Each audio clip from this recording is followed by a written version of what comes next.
On the independent counsel team dedicated to uncovering the truth behind the influence peddling and corruption scandal responds after their patience is pushed to the limit by the woman at the heart of the scandal. They respond by requesting an arrest warrant for the president's close confidant, and they got an immediate response, a rather quick response from the court. Hwang Hojun keeps us up to speed with the progress. The court accepted the independent counsel's request.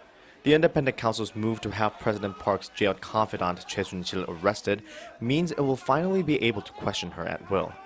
The independent counsel team's spokesperson confirmed at a briefing Monday that it requested a warrant for Choi on Sunday, not for being an accomplice to bribery, but on the charge of obstruction of business, an apparent change of course.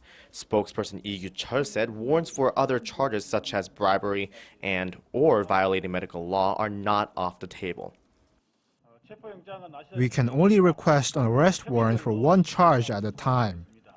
We've decided to request a warrant for obstruction of business because, at the moment, the probe into alleged corruption at Ewha Women's University is moving the fastest and is the most likely to be completed first. We will also review whether to request additional warrants on any other charges. As the court issued the warrant and the team will summon Choi for questioning, they can only interrogate her about charges relevant to the warrant. The charge of obstruction of business stems from Choi allegedly using her personal ties to President Park to win special treatment for her daughter Chung Yura at Ewha Women's University, directing a number of faculty members to favor Chung in admissions and grading.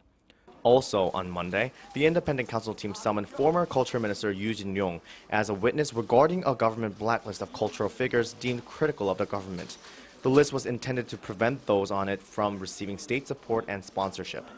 Before taking the elevator up to the independent counsel office, the former minister indicated it was the president's former chief of staff, Kim Gi-chun, who was behind the blacklist.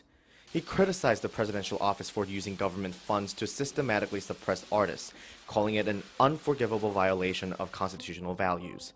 Kim Gi-chun, along with now former Culture Minister Cho Yoon-son, was arrested on Saturday on charges of abuse of authority and perjury.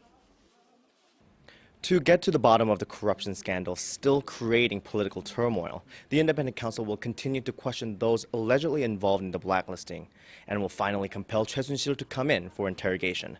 Hwang Hojun, Arirang News.